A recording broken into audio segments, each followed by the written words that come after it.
A igreja dos Estados Unidos, a gente que já está aqui, né, há alguns anos, e a gente já lidera também, a gente lida com, né, com pessoas, né, que chegam na nossa célula e tal. E a gente sabe que cada um vem com uma bagagem, cada um vem com um sistema já formado, às vezes, na mente, uma doutrina, né, e às vezes tem cara que tem que chegar a ser tratado, se submeter a um processo, né, de poder desconstruir muitas coisas, e a gente vê isso. Mas, assim, conta um caso assim, inusitado, um desafio que você enfrentou, né, dentro da igreja, nesses 6 anos aí.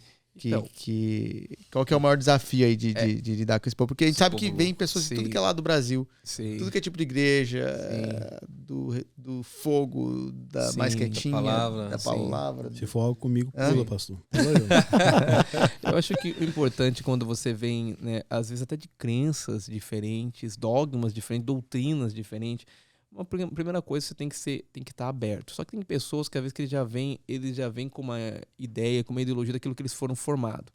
E eles querem trazer, né, vamos falar assim, a forma que eles viviam a igreja para trazer para esse contexto agora. Porque um dos desafios que eu orava muito para Deus, eu falei, Deus, se nós estamos plantando uma igreja, e eu questionava a Deus, eu falei, Deus, por que mais uma igreja? Tem muitas igrejas.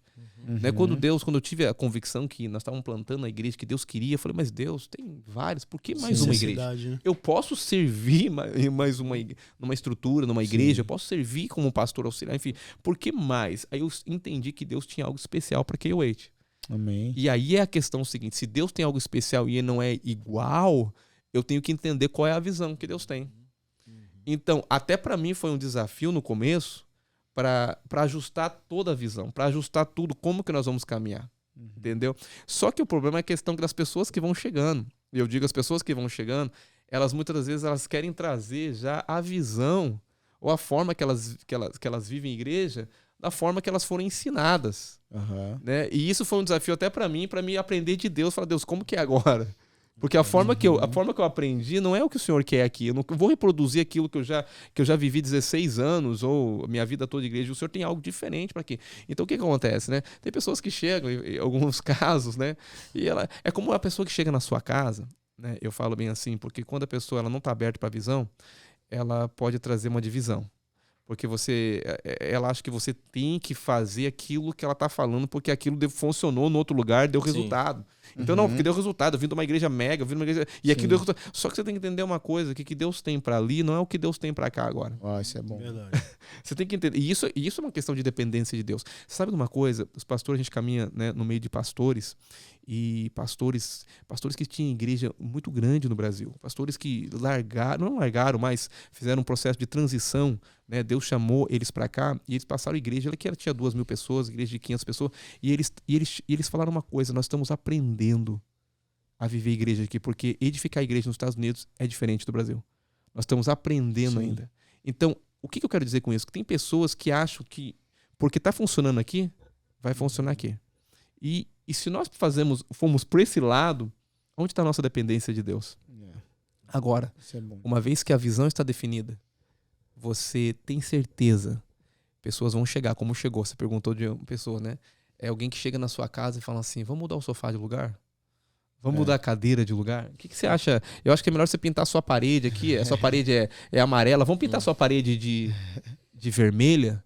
É a mesma coisa chegar na sua casa e falar, eu quero mudar tudo na sua casa. Mas ele não entende que ali tem uma visão. Né? Então, pessoas chegaram ali, não, vamos fazer isso, vamos fazer aquilo, isso aqui dá certo, aquilo dá certo. E pessoas que têm boas... E eu não estou falando que eles não estão com uma intenção mal, mas sem entendimento de saber que existe uma visão. A primeira coisa que eu falo, né, e uma vez chegou um irmão lá precioso, e é interessante, né, que cada um que a gente chega... Uma das perguntas que chegou, pastor, quanto tempo você ora? Quanto tempo você jejua? Quanto tempo você... Então, tipo assim... Quanto você dizima?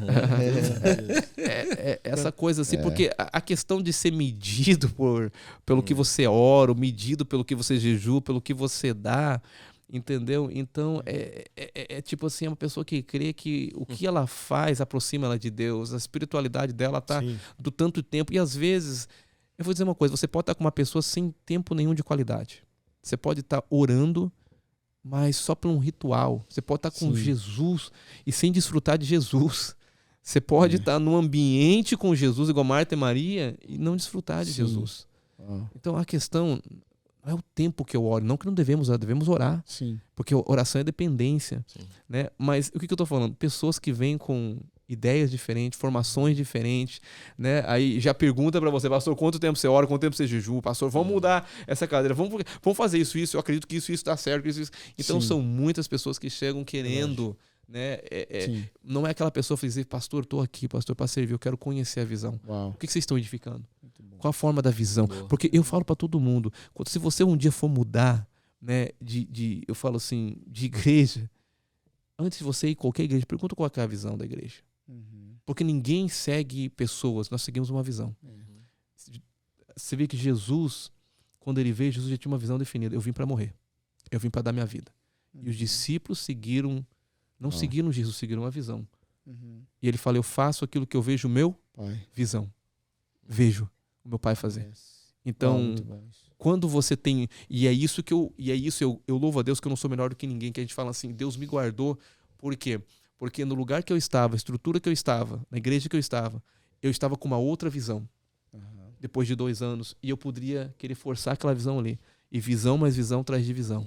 Mas eu entendi que aquela visão que Deus estava dando para um tempo determinado, que seria em pouco tempo ali.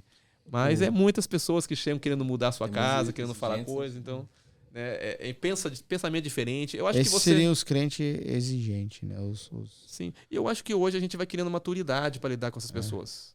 Porque você já começa, quando a pessoa já chega com umas conversas assim, você já sabe, entendeu? A formação dela, o que ela já vem formatado.